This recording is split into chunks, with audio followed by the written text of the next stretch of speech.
Asuransi adalah perjanjian antara dua pihak, yaitu perusahaan asuransi dan pemegang polis, yang menjadi dasar bagi penerima premi oleh perusahaan asuransi, yang tercantum dalam Undang-Undang Nomor 40 Tahun 2014 tentang perasuransian. Asuransi memberikan penggantian kepada tertanggung atau pemegang polis karena kerugian, kerusakan, biaya yang timbul, kehilangan keuntungan, atau tanggung jawab hukum kepada pihak ketiga yang mungkin diderita tertanggung atau pemegang polis karena terjadinya suatu peristiwa yang tidak pasti. Yang kedua, memberikan pembayaran yang didasarkan pada meninggalnya tertanggung atau pembayaran yang didasarkan pada hidupnya tertanggung dengan manfaat yang besarnya telah ditetapkan dan atau didasarkan pada hasil pengolahan dana.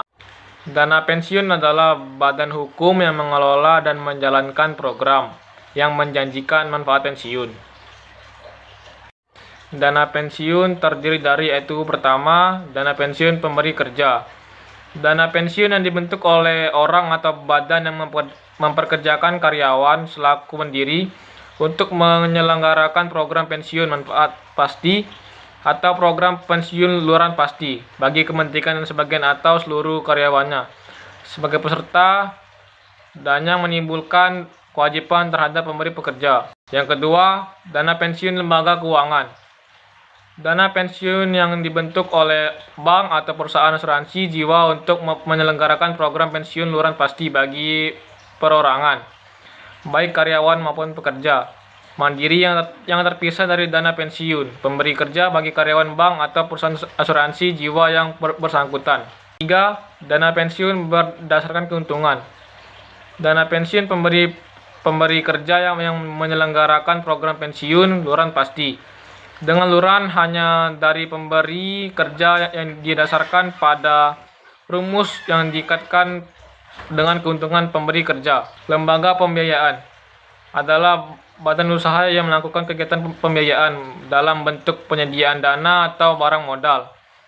Lembaga pembiayaan tersendiri khusus didirikan untuk melakukan kegiatan usaha sewa, guna usaha, anjak piutang, pembiayaan konsumen, atau usaha kartu kredit. Lembaga jasa keuangan khusus.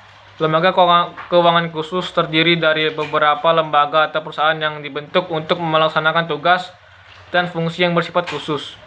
Lembaga ini biasanya berkaitan dengan upaya mendukung program kesejahteraan masyarakat dari pemerintah. Lembaga jasa keuangan terdiri dari, yaitu 1. Lembaga Pembiayaan Ekspor Indonesia atau LPEI. Yang kedua, pengusahaan penggadaian. Yang ketiga, lembaga penjaminan. Yang keempat, perusahaan pembiayaan sekunder perumahan. Yang kelima, PT Permodalan Nasional Madani dan PT Dana Reksa. Lembaga keuangan mikro. Lembaga keuangan yang khusus didirikan untuk memberikan jasa pembangunan usaha dan pemberdayaan masyarakat, baik melalui pinjaman atau pembiayaan dalam usaha skala mikro kepada anggota dan masyarakat, pengelola simpanan maupun pemberi jasa konsultasi pengembangan usaha yang tidak semata-mata mencari keuntungan. Kegiatan usaha LKM. Jasa pengembangan usaha dan pemberdayaan masyarakat melalui pinjaman atau pembiayaan dalam usaha skala mikro kepada anggota dan masyarakat, pengelolaan simpanan maupun pemberian jasa konsultasi pengembangan usaha. Teknologi finansial atau financial teknologi atau fintech.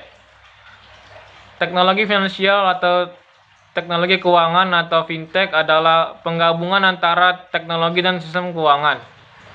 Di dalam teknologi finansial terdapat banyak istilah dengan beberapa pengertian yang berhubungan dengan bidang teknologi dan bidang ekonomi yang berkaitan dengan peningkatan perolehan keuangan. Pasar modal. Selain perbankan dan IKNB, terdapat juga jasa keuangan yang memfasilitasi masyarakat untuk jual beli modal, yakni pasar modal.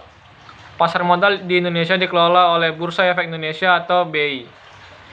Terdapat berbagai produk pasar modal yang diperjualkan di BI.